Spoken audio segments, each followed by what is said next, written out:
So good afternoon, everybody.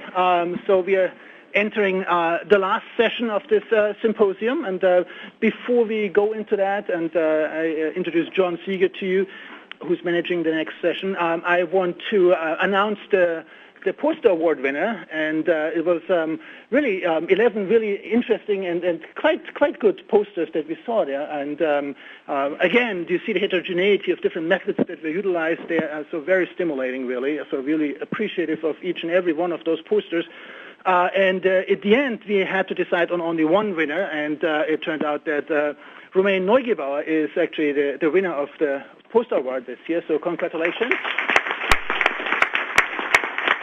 And you don't have a certificate, but you have a ribbon there, so you can put that on your sweater now. Walk to the airport like that, so that's great. So thank you very much for your submission, for all the submissions for the posters. That I think was quite successful.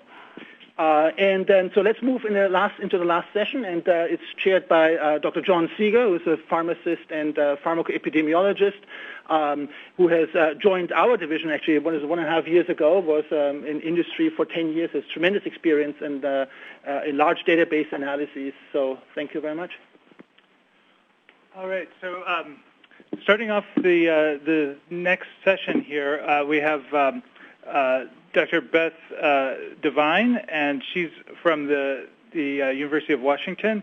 And there's a nice tie-in to the introduction Albert Wu gave this morning on sort of patient-centered orientation to the research, sort of designing research that addresses questions that apply to patients or that patients are interested in knowing about. And so we're looking forward to what really is meant to be a case study in designing comparative effectiveness research.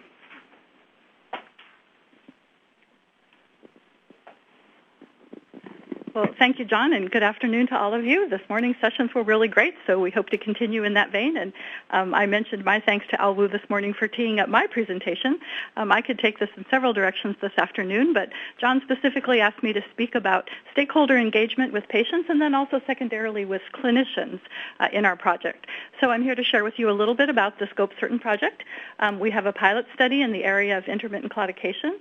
Our PI on this project is Dave Flum. He's a surgeon at the University of Washington. And we received support from a very unique method from AHRQ, which is, we're part of the Prospect portfolio, if you will. It's using electronic data to conduct CER studies.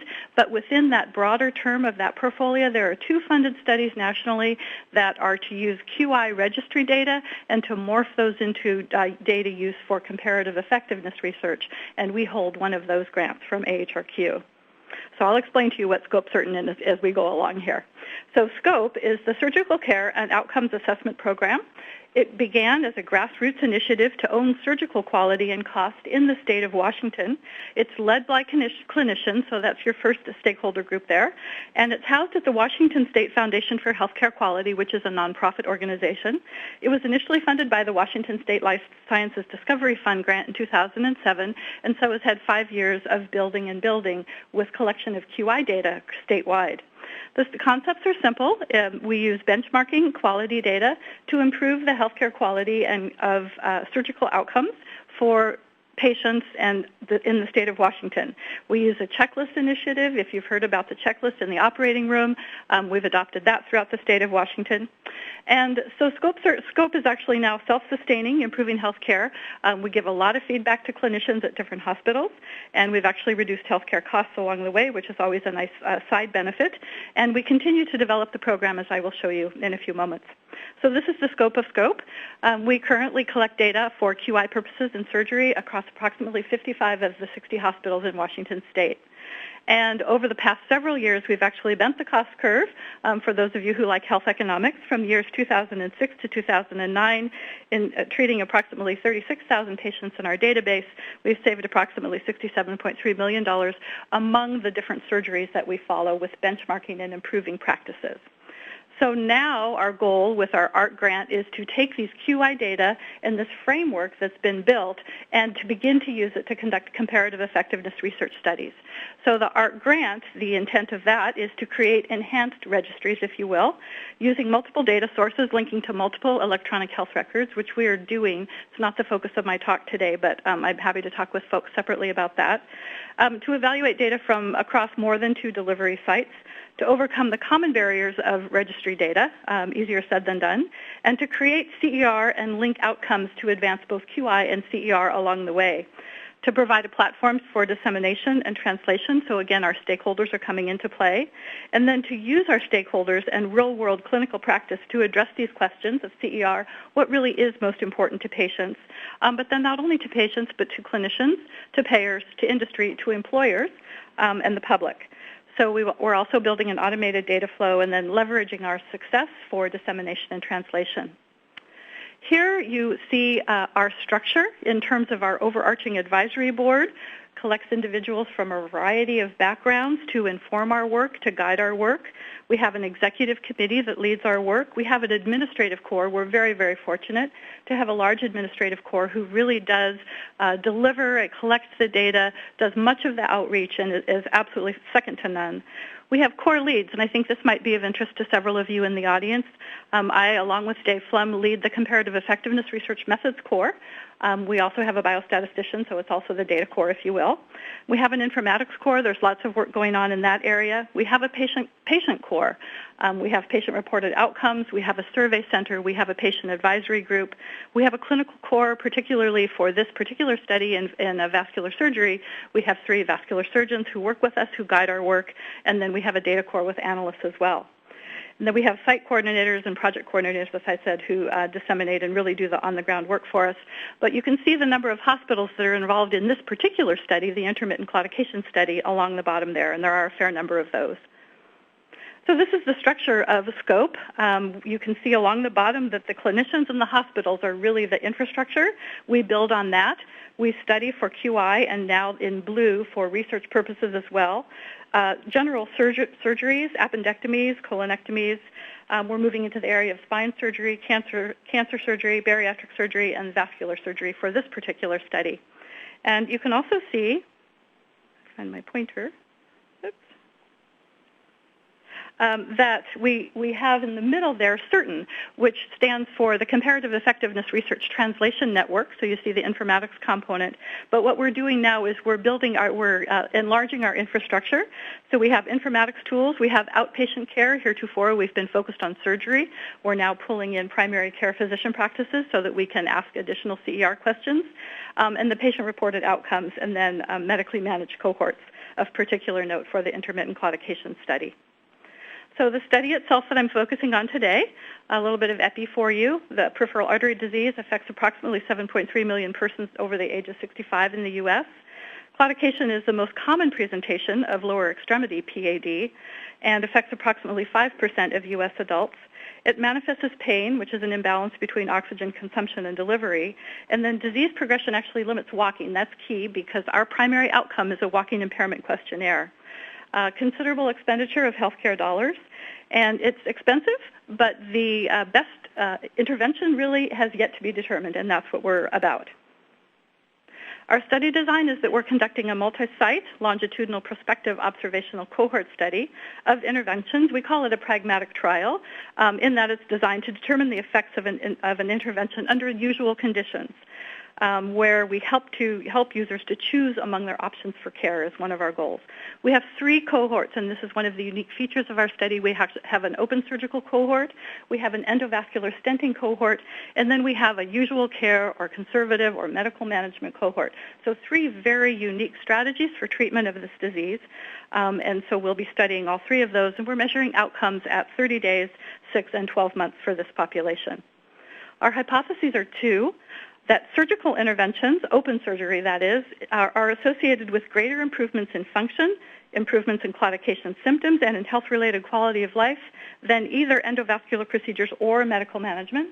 And then secondarily, that surgical and endovascular, because those are closer together, are associated with greater improvements, as listed above, than the medically managed group. We spent quite a bit of time developing a conceptual model. It's in the slides. I won't go over it in detail, but just wanted to focus on the fact that our clinicians were very much involved in the development of this conceptual model for us. And it includes many of the covariates that we'll now be including in our models and our propensity scores that we've been talking about this morning. We also have our outcome and our PRO estimates along the bottom. We have the walking impairment questionnaire, which I said we were powered on. I'll talk about that a little bit more. We're collecting or administering the EuroQual 5D and several other instruments as well. Our inclusion and exclusion criteria are very broad. We spent quite a bit of time talking about this. We hope to enroll approximately 700 subjects. Our inclusion criteria are limited to those who are experiencing infrainguinal claudication, so superficial femoral, common femoral, or popliteal artery claudication. Mild, moderate, or severe. So there you see the heterogeneity inherent in the population that we're studying. The surgical arm, we're including those who have synthetic or endogenous vein or composite graft surgeries. For endovascular, either angioplasty or stent. And then the conservative management requires ongoing care by a physician that involves a walking program, a formal walking program, smoking cessation counseling, and perhaps medication management. Exclusion criteria include documented ischemia, rest pain or ulceration, and interestingly, we're having to exclude many, many patients that would otherwise qualify, so we're having recruitment challenges, which I think might be of interest to several folks as well. Claudication of aortic or iliac origin, we're not including those. Claudication not of atherosclerotic origin, and those, of course, the usual limitations, so those without access to telephone and whatnot. We're collecting data from medical records. We're also administering PROs, and we hope to get to administrative claims data. This slide focuses on the medical record data collection. You can see on the left-hand side that we have the left-hand column is the study measures, and the middle column is the data source, and then the right-hand column is the time intervals at which we will be collecting these data. So, of course, we have the inclusion-exclusion criteria. We're collecting data on demographic information, medical history, clinical baseline measures, and whatnot. And then for the surgical and endovascular arms where we have inpatient utilization, we can also capture those data as well. And then you can see the different data sources from which we're collecting the data. This slide is important in that it lists for you the patient-reported outcomes that we are using. And these were developed and chosen with, in concert with patient involvement. So, of course, we have a baseline health history. It was developed in particular for this study, and it is a telephone interview or administered by paper and pencil or web-based. We have several modes of administration. As I said, our primary outcome is actually the walking impairment questionnaire, measure of functional status. I think one of the only trials that I'm aware of that actually uses a patient-reported outcome as the primary outcome measure. A disease-specific quality of life measure called the VascuQual, which is in the literature. Health-related quality of life, the generic instrument, the EQ5D, the 5-level now we'll be using so that we can conduct a cost-utility analysis down the road. Edinburgh Claudication Scale to capture leg pain. And then importantly, we developed our own patient symptom questionnaire by interviewing patients and having focus groups with them because we didn't feel that there was an instrument in the literature that helped us to capture really what we thought the patients were experiencing. So that was actually a sub-study that we've already conducted. Similarly, we have what we call a mode of administration study, which is also a sub-study where we're enrolling 72 patients and administering the same battery of instruments to them in different modes. Web-based, paper and pencil, IVR, or live telephone over time to see how much those estimates change by mode of administration, and then we can adjust our analyses accordingly. Our administrative and health resource utilization will capture hospital readmission data through a very nice data set that the state of Washington has called the Comprehensive Health Abstract Reporting System, or CHARS.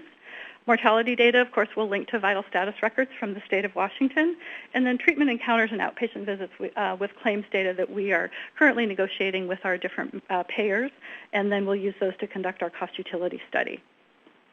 Our analytic outcomes, as I said, the primary instrument walking impairment questionnaire 12 months after the procedure or intervention. Secondary PRO outcomes are change scores on the instruments, the battery of instruments that you saw on the PRO page. And secondary clinical outcomes are death or a composite endpoint of any of the following for the surgical arm, reintervention, amputation for ischemic conditions, MI or stroke, and then failure to be discharged, so some available through the administrative claims data, and then health resource use. Traditional analytic plan, although we're certainly following Bayesian adaptive designs at this point, we intend to apply those to our spine study that we're now launching. But longitudinal data analysis methods, assessing temporal changes in time, baseline to different outcome time points, using GEE to account for repeated measures, over time with robust inference, selection bias and confounding through propensity scores or instrumental variables. Missing data is something we're paying large attention to because we do have the PRO data that we're collecting. And then we have crossovers as well. It was very challenging to actually determine our inclusion-exclusion criteria because so many of the patients who proceed to surgery have already been medically managed for a number of months or a number of years, and then some of those go in the other direction as well. So we'll be having to take those issues into account as well with our biostatistician. This slide illustrates for you the power estimate based on the walking impairment questionnaire. So at the very top, you see the three groups on the left-hand upper left, the medically managed cohort or the usual care cohort, the endovascular and the surgery cohort. The next column is the percent change over time, and this is deceptive. Actually, it looks like the medically managed cohort does a little bit better with 15%, but actually this is a decrement in walking over time. So you see that the medically managed cohort we anticipate will do more poorly than the surgical or the endovascular cohort. And we also note that the endovascular and surgical cohorts are quite close together in terms of the 5% and the 7% change over time. Estimated sample size in the next column, and then if we are unable to obtain that wished-for sample size, then a reduction to 90% and 80%. So these were all of our calculations going into the study in terms of estimating our sample size. The walking impairment questionnaire itself is comprised of 3 domains: walking speed, walking distance, and stair climb, all of which affect intermittent claudication patients. And so we did several different scenarios here of powering our study and coming up with a sample size based on the difference between the groups, which groups we're comparing, and the amount of correlation before and after within each patient. And then with different sample sizes as well, what you see here are the sample size of 700 patients and then our power accordingly. So 700 is our goal. And now we're trying to get to our certain best results with patient-reported outcomes. As I mentioned, we have the pilot study to develop the new symptom measure, enrolling 10 patients. We have a pilot study to validate the survey modes, enrolling approximately 72 patients. We're dealing with issues of data management, security, database linking.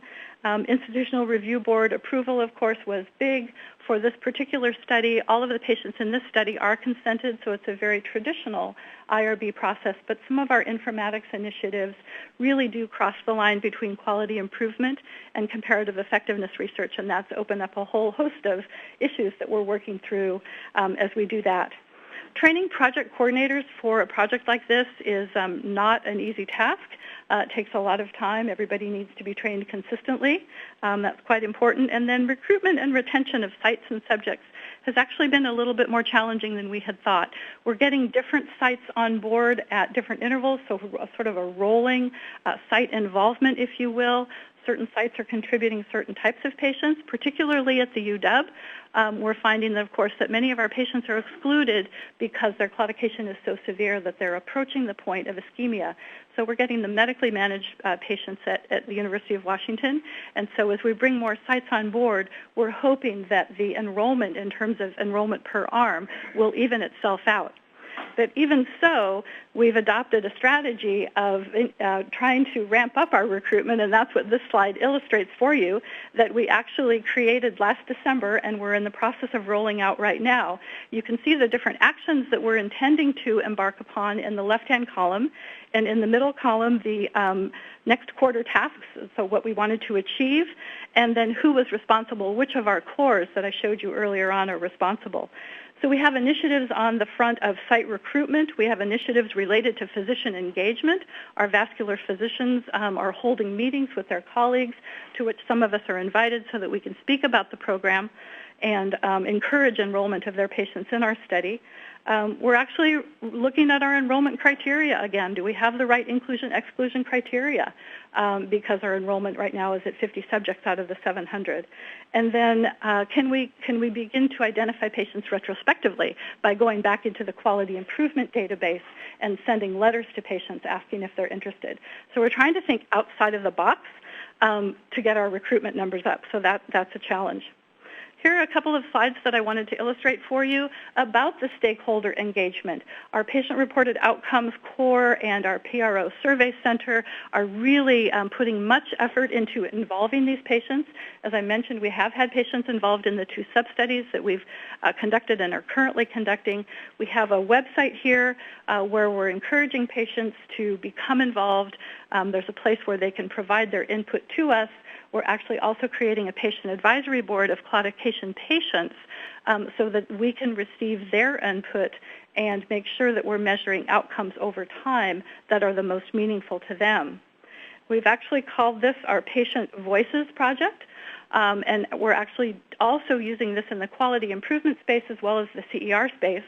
And in the QI space, what we've done is we've launched an innovative web-based system that manages patient contact post-discharge. So this is QI. This isn't necessarily the study because the study is taking place alongside. But again, we have the multimode survey administration that we're using, web, post, and then live operator interactive voice response. And we have 16 hospitals right now, and a response rate's about 60%. I will state that we have an algorithm for patient contact that is intense and extensive, but it really does work for us. And so we can see right here that some of the work that we're doing in the comparative effectiveness research space is already being translated back to the QI space, which is really nice. So the strengths and challenges, it's a great pragmatic trial. It's exactly where we want to be and what we want to be doing. We do have a heterogeneous population. We're pleased that we've actually been able to make it patient-centered and that we're currently bringing increased levels of sophistication to that particular part of it. We've also been quite successful in engaging our clinician stakeholders, that is our vascular surgeons for our study. And then our patient stakeholders with our survey center, patient voices, advisory panel, and then a dedicated website, as you've just seen. So we feel that we have made a good effort in involving patients in their care, and with intermittent claudication specifically, the vascular surgeons have found that their outcomes do not match the patient outcomes. So we feel that this is a really nice prototypical area to study because from a surgery perspective, they go in and fix whatever the problem is and everything should be fine, and the patients don't feel quite that same way. So that'll be interesting to compare those clinical with our patient-reported outcomes. And we do hope that we'll have high-quality evidence at the end that will aid real-world decision-making in this area of intermittent claudication, and that we'll be able to use the same model for spine surgeries and other types of interventions that we wish to study. And also our patients will feel better if they've been involved in the process throughout, and that we will be measuring outcomes that are meaningful to them. So a really nice group of collaborators, which I'm pleased to be involved in, and happy to take any questions. Thanks.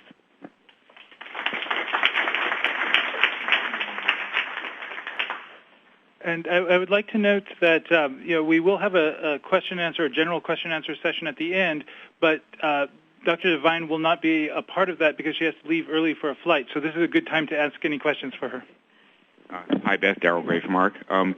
Just curious as to what instrumental variables you anticipate potentially being able to use in this context, given the study design. Yeah, so that's a great question. Actually, we haven't had that discussion yet. Some of these discussions today in terms of the location and the geography are things that I'll be taking back to our group. Right now we're actually focusing on the propensity score methods, but particularly after coming to this meeting, I think I'll revisit. Every once in a while I bring it up, shouldn't we be using instrumental variables? And I kind of get, no, we don't need to do that. So we'll revisit it again. So what propensity score is, do you have any idea what sorts of things, because obviously given the options for the different interventions, there's always the confounding by indication. So what propensity scoring? Yeah, that's part of the problem of the whole study is that you've got people are funneled into different interventions based on the severity of their disease and whatnot. So the traditional, we will have baseline measures for each of these patients, and so to the extent that patients can be their own controls, then we will use that and capitalize on that as well. But I think we probably have more work to do in that area. Yeah. Jeff White, Director of Drug Evaluation for WellPoint. No methodology question. Just want to thank you and congratulate you. It's a wonderful presentation and a nice case example of where you have a research concept that's relevant to healthcare decision-making, and you can connect the dots between the concept, the research, how it's going to impact healthcare. So I just want to thank you for that. Oh, thanks very much, Jeff. Good. Okay, thank you all.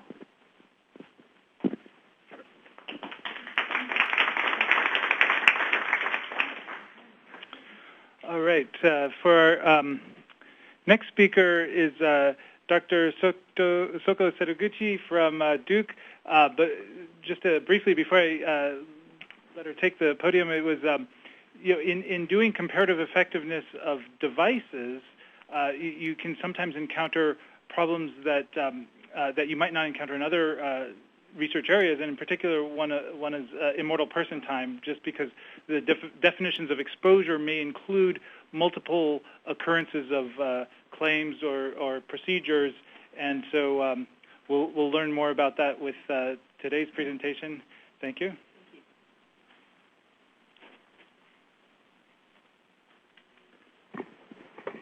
Good afternoon. So I'm going to be talking about methods to handle immortal person time bias, implications in clinical effectiveness of implantable cardioverter defibrillator. And this is a study that my colleagues listed here and I've been doing for the last several months in terms of understanding immortal person time bias in the context of assessing comparative effectiveness of medical devices. And the bias has been really extensively described in pharmacoepidemiology, especially in the example of COPD treatment by Sami Swiss et al. But there's little known about how this play into in terms of assessing effectiveness or comparative clinical effectiveness of devices. So a little bit about immortal person time bias, which probably most of you know very well. But immortal person time bias is a period of follow-up time during which, by design, the study outcome cannot occur. So if not properly handled, it can cause bias, which is usually called immortal person time bias. And what happens in observational studies of treatments of effectiveness or safety, immortal time bias can arise when comparing treatment options that might be applied at the different stages of the disease course. So in fact, this bias was described back in the 70s in the context of assessing the effectiveness of heart transplant.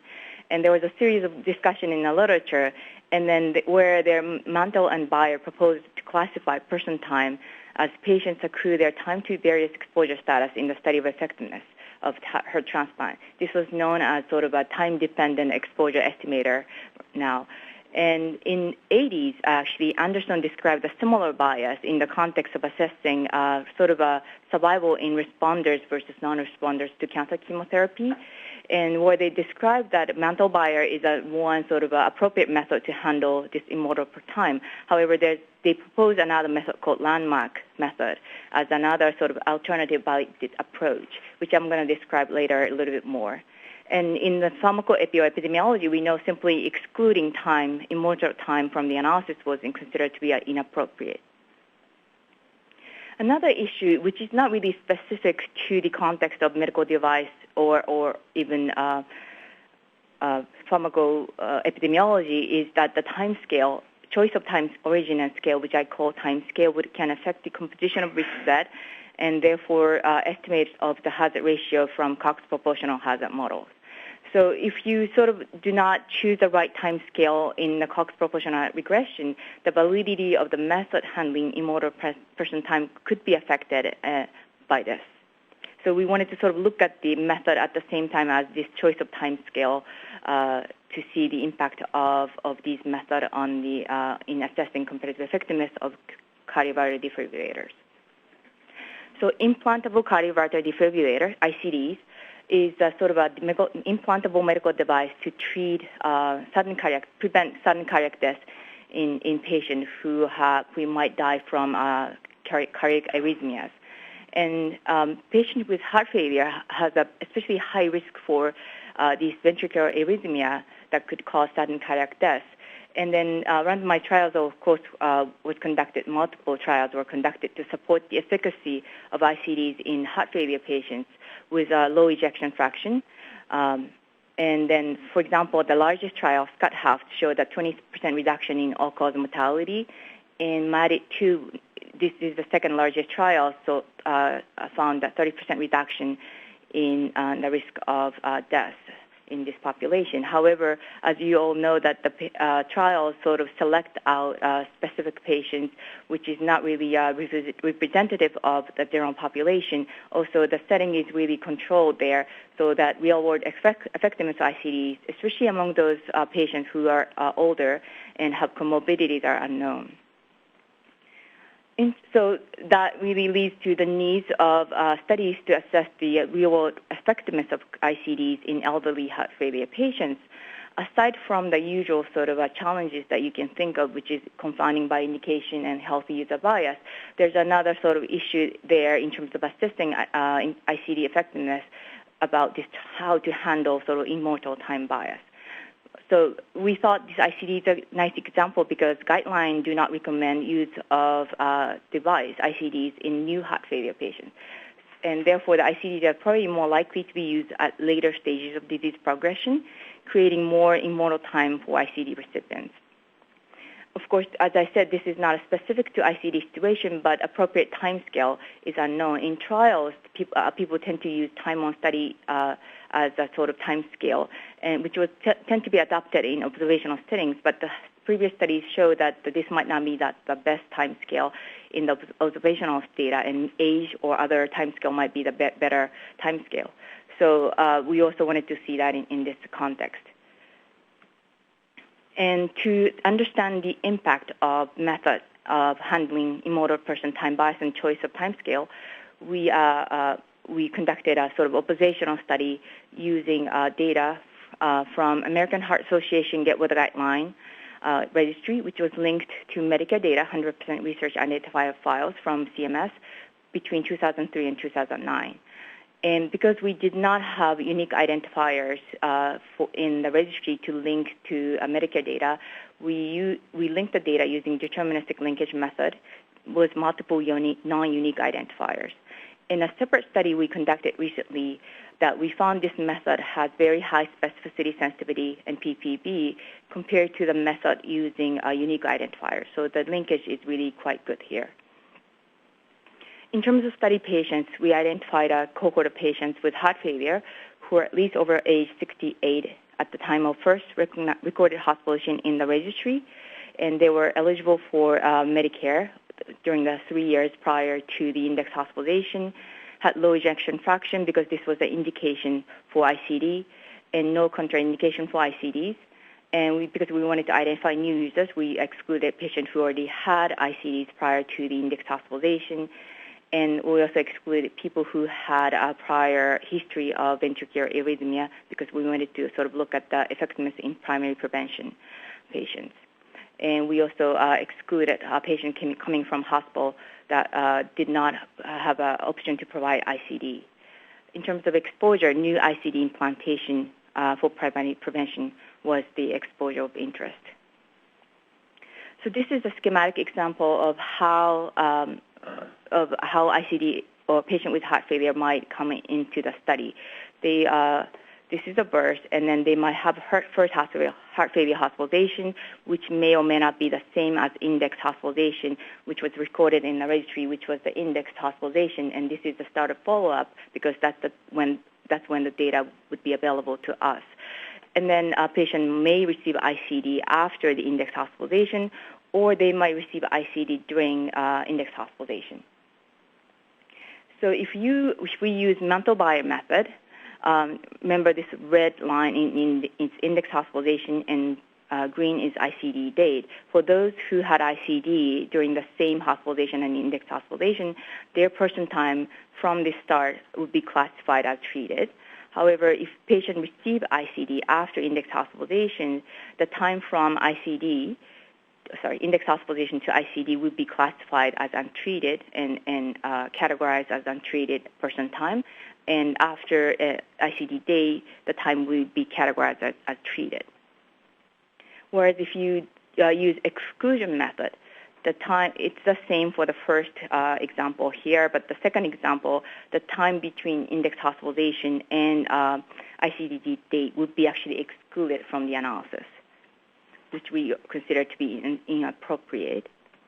In the landmark method, researchers have to specify a certain time frame after the sort of index hospitalization or after the start of follow-up, let's say 30 days after index hospitalization or 90 days, 120 days, then you will classify the exposure status at the time of let's say 30 days, which is the landmark time.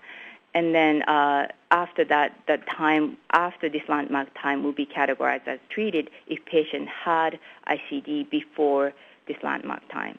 Whereas if you had ICD after landmark time, you won't be categorized as treated in this case. And another sort of point here in landmark method is patients who did not make it to the landmark time will be excluded from the analysis. And in terms of time scale, we looked at 3 time scale. One is a study time from the start of follow-up, which could be index hospitalization, or landmark time for landmark method. And then another time scale we wanted to look at is, of course, disease course. I think the ideal disease course time scale would be the time duration of heart failure, which was not really available to us. So we tried to identify the first heart failure hospitalization by looking back 3 years of the data in Medicare, which we know that it's still incomplete, but we wanted to use this as a sort of a surrogate measure for the disease course time scale. And then, of course, the third one is the age, which is time from the birth. Analysis, we estimate the effectiveness of ICDs on 3-year all-cause mortality using Cox proportional hazard models. We looked at different ways of adjusting potential confounders, inverse probability weighting, match propensity score, and PS in the regression model. Propensity score was calculated using high-dimensional propensity score method. One note is that we were not able to use sort of rich clinical information from the registry in this case because we wanted to look at the time-varying factors in the data set, whereas the data coming from clinical data is only available at the baseline. And we wanted to make the adjustment comparable to each other for the method, so we just used the Medicare data in terms of confounding adjustment. So here's a study population. We identified about 4,500 no ICD patients, 650 ICD patients. ICD patients tend to be younger, likely to be more male and white Caucasian, and had more ischemic etiology of heart failure. The ejection fraction tend to be lower in ICD patient, even though we restricted the patient to have less than 35 of ejection fraction. And they tend to have a little bit lower systolic blood pressure as well as serum creatinine. And on the other hand, that a patient with no ICD had more heart failure hospitalization, other comorbidities such as anemia, chronic lung disease, renal insufficiency, diabetes, and other cardiovascular diseases. This is just to show you the number of events so that you can see what the sort of power we have in the study, even though the study population was quite small, that this patient had a very high risk of dying, so we had enough power to estimate a moderate to moderate side effect. Note that the number of sort of denominator patients vary by the method because you sort of sometimes exclude patients from the study depending on which method you use. So here is a sort of a hazard ratio from the unadjusted, inverse weighted, PS matching, and PS as a covariate. And then rows are the different method landmark, Montel-Bayer, and exclusion. And to simplify, we just used the time, study time as a time scale here, although I had more results looking at different time scale. And in terms of one thing that you immediately ask would be to what's the gold standard here? So we know the effect estimate from the trials are around 0.7 to 0.77. What I'm looking for here is really not exactly that number because we know that from the literature, in the elderly population with more multiple comorbidities, the contribution of sudden cardiac death is really low. If you remember the presentation from this morning from, I think it was Jason, showing the risk of sudden cardiac death in the population that you saw different age groups, and then that incidence rate was actually increasing as the patient ages. However, the number of deaths increases, so that the fraction of sudden death in the elderly patients actually is much smaller than the younger population. So if you, again, the outcome here is all-cause mortality, where you expect to have a smaller fraction of patients dying from sudden cardiac death. You would expect to see a smaller effect size in this population. So again, that was the number from the trial was up around 0.7 to 0.877. What we're expecting here is a slightly sort of higher, which is toward the null effect estimate in this population. And in terms of the method, you see that mental buyer gave us the estimate closest to the null. So let's look at the PS matching because this is the one that I'm using in the second table. And then next one was landmark, and then the third one was exclusion method. So when we looked at the impact of time scale, now that we are sort of focusing on PS matching in terms of adjustment method and looking at the different method, which is in the column in this table, and different time scale, that you see that the time scale that did not have much effect on landmark or exclusion, but had some effect on mental buyer method. Another thing I actually had it as a backup, which I want to show you, is that, as I said, landmark, you have to pick a sort of arbitrarily cut-off time point. So we looked at different time point. The extreme time point would be the discharge, is so that you only sort of classify patients who received ICD as a sort of treated at the time of discharge. That's the sort of extreme landmark. And then you could look at 60 days, 120 days. And as you see in this table, that the effect become closer to the null as you sort of use the time far away from the index hospitalizations, which I think due to the fact that misclassification was happening when you pick up the closer date to the index hospitalization, and you sort of correct it as you sort of move away from the index hospitalization. But note that it's not, the direction is not toward the null, but away from the null, because it's only happening in one treatment group. So as I said, the biggest limitation here is we don't have a sort of absolute gold standard here. We're just guessing what that would be. And as I said, we anticipated a slightly sort of higher hazard ratio in this population because of the reason I mentioned. And another limitation is we have limited information on the timing of important events on the disease course. So there was no information on disease duration, and we know that the 3-year look-back period identified first hospitalization is not enough. Finally, it is really difficult to assess in this sort of real-world example the pure impact of the method handling time due to the unmeasured confounding and other bias come into play when comparing different methods. Again, that the population that we're using in different methods are changing, therefore that the other bias could come into play in terms of looking at different effect estimate. So in conclusion, mental buyer method resulted in most conservative effectiveness estimate, followed by the landmark method. The exclusion method produced hazard ratio farther away from the null, suggesting that important bias was not handled properly, probably. The effectiveness of ICD were overestimated. The impact of time scale was minimum except in mental buyer method, suggesting that the method sensitivity to the choice of time scale. However, we really had limited information in terms of assessing the relative appropriateness of different time scales. So right now we've been really conducting, because of the limitation in the real-world data analysis, we've been conducting simulation studies to sort of look at this issue more closely. Thank you.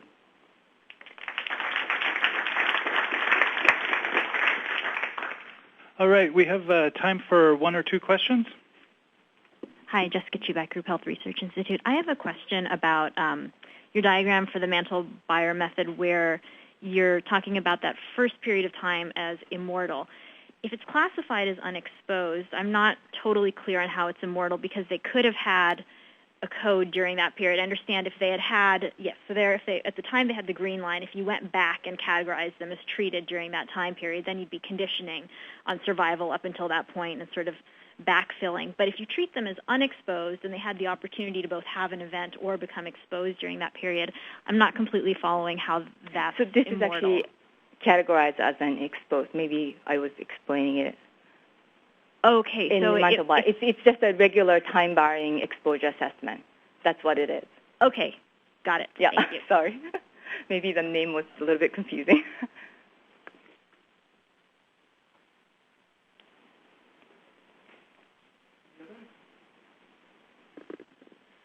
Others?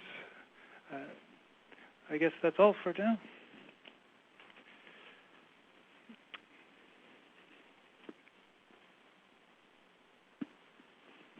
All right, we'll get the slides set up for the next speaker, and this will be Jennifer Nelson, who will talk about exploring the use of validation sample methods to reduce confounding bias in healthcare database estimates of influenza vaccine effectiveness in seniors. Jennifer Nelson is from the Group Health Research Institute and the University of Washington, and the connection with vaccines as a diverse healthcare intervention. We're looking forward to that. Thank you very much. Thanks to our symposium organizers and hosts for inviting me to be here today. It's a pleasure to share some of my work and to have the opportunity to discuss similar methodologic challenges with colleagues. So what I'd like to talk about today are methods that are applicable when we're looking at studying research questions in large healthcare databases. And in particular, when we're interested in supplementing or potentially supplementing the information that's available to us readily from the databases with potentially richer information. And particularly, this talk is going to focus on supplementing information about confounders. And so I'll present these ideas in the context of an influenza vaccine effectiveness example, which, as you'll see, arguably is maybe a poster child for challenges in looking at this question in healthcare databases. But I still think it's very useful to illustrate these ideas. So even though this example is not entirely cooperative, the ideas are generalizable to other products, potentially other research questions, both in the effectiveness realm as well as safety, which is where I spend a lot of my time these days. And so these are reasons why I like this topic. So here's a brief outline of what I'd like to talk about today. I'll first give a little bit of background on flu vaccine effectiveness estimates in seniors using large healthcare databases and talk about some of those limitations and a methodologic tool that we've used in the past several years to quantify the confounding bias that exists. Then I'll introduce a proposed approach for using validation samples, and in particular in this example, a two-phase sample, to try to remedy some of these limitations. And then I'll give some preliminary results and talk about where we're going with this work. So some of you may know there are many large database studies in the literature that adjust for standard large database confounders, so ICD-9 codes that look at chronic conditions, procedures, as well as utilization. And very consistently over many years, they show very large effects of flu vaccine in terms of preventing many outcomes. And here's all-cause death is one example. So here we show 50% of all-cause deaths in seniors can be prevented by flu vaccine according to these analyses. And these are consistent across many years, many sites, many populations of seniors, as well as different outcomes. So here's a more specific outcome of pneumonia and influenza hospitalization. So we see relative risks that are well below 1 and highly significant. What wasn't recognized and has now become more increasingly known is some inconsistencies that these studies previously didn't account for. And I'll start from the bottom and work my way up here. So the risk reductions that I just showed you are in conflict with biologic evidence that suggests that immune response to flu vaccine diminishes with age. So if you computed these relative risks by age strata, you would not see that happening. You would not see a weaker effect as age increases. The relative risk estimates are not specific to events that are reasonably attributable to influenza infection. So you could look at control outcomes or outcomes for which you would reasonably expect there to be considerably less of an effect, if any effect, such as injury or trauma hospitalizations. But we see similar magnitudes of problems, of effect sizes. The effects are not specific to seasons where there's a good match between the vaccine and the circulating strains. The effects are implausibly high. So I think in the literature estimates vary, but at most, and probably not probably half of this, but at most 10% of all deaths during flu season are attributable to influenza. So even if the vaccine were 100% effective, it couldn't prevent 50% of all deaths. It's inconsistent with ecologic data. So over the past several decades, vaccination coverage in the elderly has gone from 15 to 20% up to close to 70%, but we don't see the incidence of influenza changing much. And last, and what's become most interesting to our group is it's not specific. The effects are not specific to season of the year. In fact, if you estimate the effect of influenza vaccine prior to the circulation of influenza, when there would be no effect of flu vaccine because there's no disease to prevent, we see the largest effects during that period of time. And so this particular fact was noted in a study by Lisa Jackson, a colleague of mine, many years ago now. So this is a plot that shows what I'm talking about. So here we see this was a study across 10 years' worth of data within group health seniors, and we basically tried to replicate previous studies. And so this center piece here shows that we can do that. We can show that the relative risk of death for vaccinated compared to unvaccinated is about what people had seen in the past, around 50%. And we also replicated post-influenza analyses that had been done as well, which showed a diminished effect, which seemed sensible until you look before influenza circulates.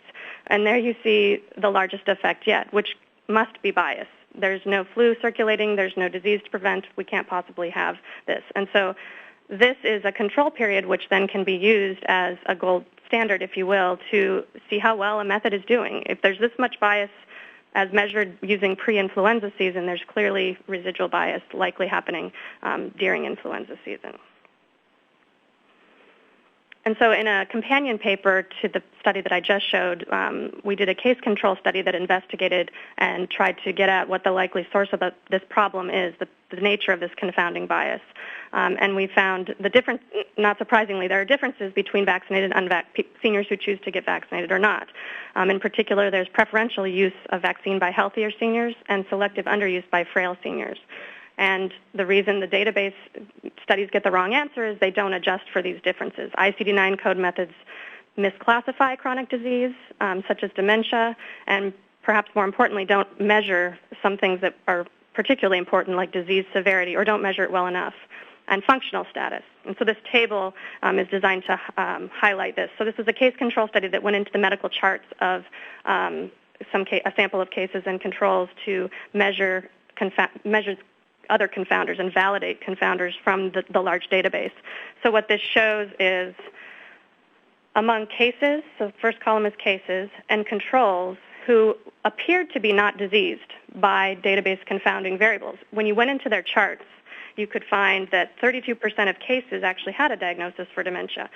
Over half of them needed assistance for ambulating, and 30% needed assistance for bathing.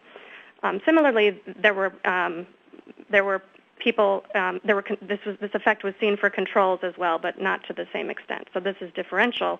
In addition, you can also see the rates of vaccination differing considerably by cases and controls. So this is really indication of what's going on in this particular example.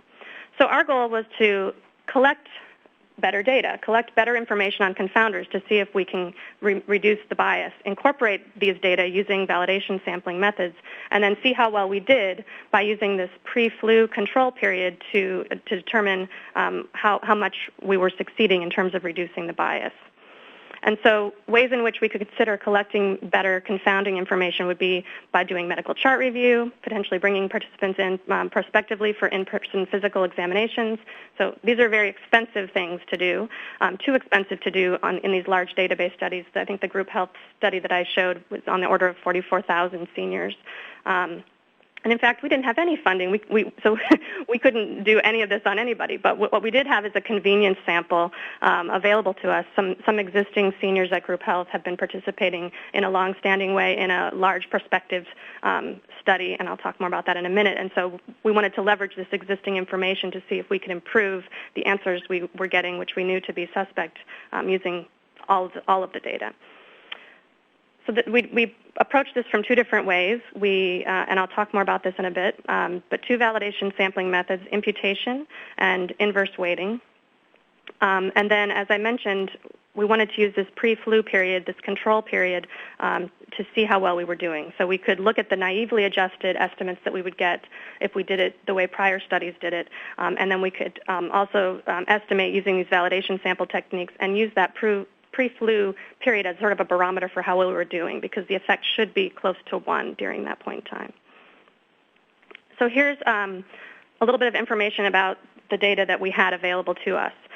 So we had information on what I'll call this full sample. This was all group health seniors over 65, enrolled for at least a year and not in a nursing home.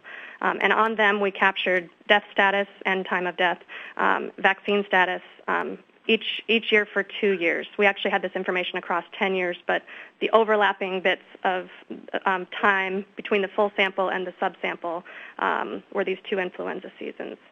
The subsample is the ACT study, the Adult Changes in Thought study, and so here we have a prospective cohort of dementia-free seniors who have in-person visits with lots and lots of confounding information. I'll leave it at that. So the full sample has standard measures of confounders, which I'll denote as error-prone confounders, so ICD-9 coded conditions, information about utilization, prescriptions, lab values, things we can get readily. The ACT subsample has what I'll call gold standard confounding information, more information about demographics, self-reported physical activity, physical function, chronic conditions, as well as more objective measures of functioning like grip strength. So as I mentioned, we took 2 approaches, and I'm going to focus on the imputation approach today. Imputation, so I like to think of this as orienting towards the full sample. So we don't have everything we'd like to have on everyone, but if we have a sample where we have both, we can use that information to impute what we don't have on the full sample. So basically, this method involves modeling the relationship between what we have on everybody and the gold standard information, and we do this within the subsample. Then we use that model to predict the gold standard information for those who don't have it in the full sample. This is a way in which you can also think about implementing regression calibration. The other way to think about this is orienting towards the subsample. So ideally, we would like to do this analysis in the subsample where we have everything, all the measures we'd like on everyone. However, there's not nearly enough people. There's not enough precision in that. And so what we can do instead is do a weighted analysis in the subsample where the weights weight up using information that's available to everybody. So using this error-prone information and weight up to the full sample, thereby gaining precision. So our question of interest, our quantity of interest, is the relative risk of death for vaccinated versus unvaccinated, and we use survival analysis to estimate this, in particular a Cox proportional hazards model with a time-varying influenza vaccination status, so it's 0 until you get vaccinated and 1 thereafter. We're estimating different effects by season, so in addition we have an interaction between season and the effect of flu vaccine before, during, and after. And we have several different models. A naive model where we use the full sample and just adjust for the error-prone confounders, and these 2 validation sample methods that I mentioned. So we all recognize that we have many confounders, not just a single confounder X. And so to reduce the dimensionality here, we're doing this implementation using propensity scores. So instead of adjusting for the actual individual variables themselves, we wrap it into a propensity score. So in the subsample, we can estimate a gold standard propensity score, and in the large sample, we can estimate the error-prone propensity score, in each sample using the information that's available to us. I won't talk too much about the model building, but just wanted to mention here, we started with an a priori list and then used techniques that are becoming standard to build propensity score models. We have a naive survival model where we adjust, we have the full sample where we adjust for the error-prone propensity score. And then we have our 2 validation sample methods. One, the imputation approach, where we use the full sample and we, instead of adjusting for the error-prone score, we adjust for the gold standard score when it's available and the imputed value of it when it's not available. And this is actually an approach that was described by Sturmer and denoted as propensity score calibration. In the weighted subsample approach, we adjust for the gold standard propensity score, and then we upweight the results to the full sample based on the information that we have on everybody that can connect, and use the connection between the propensity score, that's the gold standard score, and the error-prone score when we have that information. And the particular weighting that we use is an approach proposed by Breslow and Lumley. I think this was just meant to be a visual aid to sort of describe the imputation, and I think I can come back to it if people want to want a better understanding. But I'll move on to some preliminary results. So we have 2 study years, and we have about 44,000 people in the full cohort each year and about 1,000 people in the subsample each year. Vaccination rates were about 70%, both in the full and subsample, and death rates were about 3 to 4%. And so this plot illustrates the very unique way in which influenza vaccine is received within populations of seniors and others. So this shows the timing of influenza circulation So based on data, we know that flu season in this particular year, 2000, was from December 17th to March 18th. And so this period of time here is pre-flu, during flu, and after flu. These lines show you, among those who got vaccinated, the proportion who got vaccinated at any given point in time. So you see basically all vaccinations occurred more or less, or 90% during the month of November. So this happens quite quickly, and actually explains a lot of why selection of receipt of vaccine is so is high. This is just meant to show a little bit more information about the two populations. So this shows demographic information, age and gender. The take-home message here is that these two samples are not exactly the same. In fact, the AHRQ subsample is slightly older. We do see age and gender being similar between vaccinated and unvaccinated individuals, however. So here's a picture that describes how well we can predict the gold standard propensity score using error-prone propensity score. So this shows on the x-axis the error-prone propensity score and the gold standard propensity score on the y-axis. So you can see in the subsample there is a linear trend evident between what we know on everybody and what we would like to predict on everybody. But there's really a lot of variability. For a given error-prone propensity score value, there's a lot of different gold standard values that it takes on in the subsample. So perhaps not as much information as we would like. And these are the main results. So I'll start in the middle here, where we see, so these brownish red lines are fully unadjusted, adjusted for nothing, maybe age and gender, in the full sample. The blue lines with the triangles are the naive full sample approach that I mentioned, so adjust for the error-prone propensity score. So you can see the adjustment does virtually nothing. I think in the first slide I showed you the adjustment actually made it worse. We tried to go beyond what was done in the past in terms of existing methods and go into home health care methods that are available, so using richer information within the large sample itself. And so we at least don't go in the wrong direction. But we don't do much. When we impute, I would argue here we're moving in the right direction. We'd like to see this value, all these values, actually be close to 1, and we're sadly still nowhere near, but we've moved in the right direction, which gives us some hope that these methods, in a less stubborn example of confounding, could be usable. So our preliminary conclusions, I think this is a good idea. How good of an idea is this? It depends on a number of things. It depends on how well you can measure the things that you don't have in that subsample. So how much of that bias, how much of the reasons for that bias can be measured in the subsample, and how much power you have. I mean, this flu sample was relatively small, and death is quite rare, so there's a lack of information there. The comparability of the subsample and the full sample obviously matters, because you're relying on saying that how the propensity score that's error-prone and gold standard relates in that subsample, we're mapping that and assuming that's the case in the full sample. So you want to assume you can make, that's a big generalization to be able to make. The quality of the calibration, so that scatter plot with all the dots that I showed you, the better that prediction model is, the better that you'll do. And then you need to also be wary of other assumptions that are underlining each of those steps.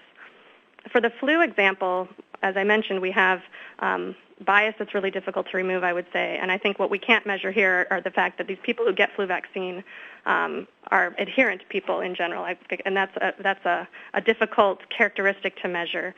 The comparability of our full sample and our subsample wasn't perfect, and nor was our calibration quality, and our power was somewhat low. We did explore some more complex models. There's sort of a suggestion that the propensity score acts differently by season, which is something we hadn't considered before. And actually, when you incorporate propensity score interacting with season, we see some more promising, but still not promising enough results. So those are the limitations in this setting. In other settings, the limitation is the lack of a gold standard control period. Influenza vaccine is very unique in that way, and we have this control period that we can use and benefit from. So our next steps, and we're in the process of this, are implementing this weighted approach, and this follows the same basic. We're fitting a similar model. We're just fitting it in the subsample and upweighting it to the full sample using weights that are essentially inverse probability weights tuned to be more efficient. I want to acknowledge collaborators who worked with me on this, who aren't here today, a biostatistician and several co-investigators, including PIs of the Vaccine Safety Data Link study, which supported this effort, as well as the ACT study, Eric Larson, as well as Thomas Lumley, a statistician who is on the other side of the world. And I guess I would just close by saying that despite the limitations in this particular example, I'm quite hopeful about the use of methods like this in other settings, for other products where bias may not be as difficult, and for cases that are not convenient samples. We can think carefully about planning to design two-phase sampling methods, measure the things we want to measure in the amount that will be useful and informative. And we shouldn't just restrict our consideration to thinking about measuring confounders better. We can also do outcome validation. There's misclassification in everything we measure in these databases, and it would serve us well, I think, to look into using two-phase sampling methods as ways to correct for outcome misclassification in addition. Thank you.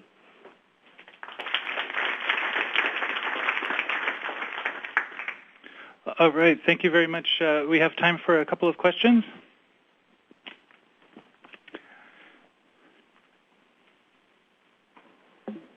Thank you very much. This is a great presentation. When you see expected biases of this magnitude, I'm always thinking this cannot be confounding alone. There must be other major things going on in your pre-season effect. And I was wondering with regard to the possibility of differential exposure measurement error, that when elderly, frail patients get hospitalized, automatically get the vaccination when they're hospitalized. And to what extent is that recorded? Do you have complete recording? When you go into the community, the CVS, you get your flu shot, is there any record forwarded to your database? We do have that information. We would get it if they submit a claim, and it trickles back to group health. I think the reliability of the exposure data is quite high. In this population, group health seniors tend to go to group health clinics and get vaccinated. If they're hospitalized, and maybe Bruce, you can comment on this as well, my suspicion would be that is not a huge source of the problem, but I could be wrong. But it's related because the direction is actually the other direction. The very frail people who are on their deathbed are not getting vaccinated. And then they go on to die, and that's why in the period before, as Jennifer was pointing out, it makes the vaccine look so effective because they don't die. So you have this curvilinear relationship, like what she explained, where the healthier people where the sicker people are more likely to get vaccinated up to the point where they get close to their deathbed, and then they become much less likely to get vaccinated. It would be ideal to be able to know who these people are who cannot be helped by vaccine and exclude them from the population, because these are the folks who are contributing to this pre-flu bias, and they should never be included in this study.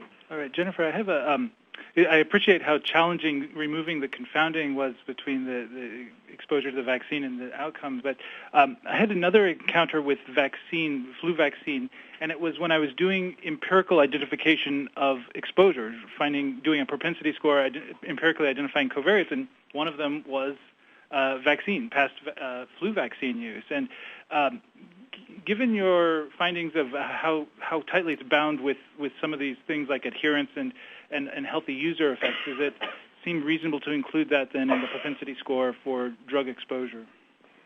I think you could, and many people have looked at prior history of vaccination, and is that predictive? And sure enough, people who get vaccinated year after year after year and then don't get vaccinated in that year have a high likelihood of dying. But it's fairly easy to explain that as a reverse problem as well.